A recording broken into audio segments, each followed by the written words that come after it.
Êtes-vous fâché contre Netanyahou, monsieur? Non. Nous avons d'excellentes relations. Nous discutons de quelques détails de fin de projet. Je n'ai pas apprécié qu'il ait lancé une attaque à cause vous savez, d'un incident mineur concernant quelques drones qui avaient été lâchés. Et il a fini par faire une...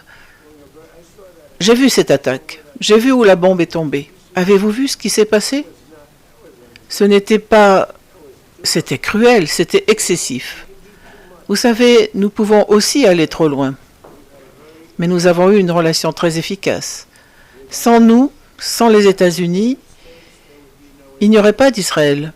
Sans moi, il n'y aurait pas d'Israël. Parce qu'aucun autre président n'était prêt à faire ce que j'ai fait. J'ai eu une excellente relation avec Bibi. Mais maintenant, Bibi doit se montrer plus responsable et respectueux vis-à-vis du Liban. Le Liban était autrefois un grand pays. C'était un pays où il y avait des professeurs, des médecins, des avocats. Les grands esprits se trouvaient au Liban. Maintenant, c'est terrible. Je dirais que de tous les pays, c'est celui qui a été le plus maltraité. Et ils ne peuvent pas se défendre. Et ils ont le Hezbollah, ce qui est un problème pour eux.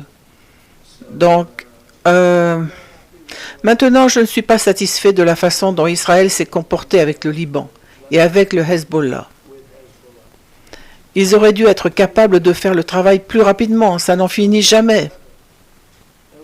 Et quand ça arrive, ça jette une ombre sur le gros dossier, c'est-à-dire l'accord avec l'Iran. Donc, quand vous me posez des questions sur Bibi, c'est une relation incroyable. Mais Israël aurait été détruit et il y a longtemps si je ne m'en étais pas mêlé. Et je vais vous dire une chose. Israël combat le Hezbollah depuis trop longtemps et il y a trop de morts. Et vous n'avez pas besoin de raser un immeuble à chaque fois que vous cherchez quelqu'un. Parce qu'il y a beaucoup de monde dans ces immeubles et ce ne sont pas tous des membres du Hezbollah. Ça, je peux vous l'assurer.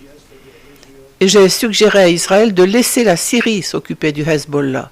Car pour être honnête avec vous, je pense qu'il s'en sortirait mieux.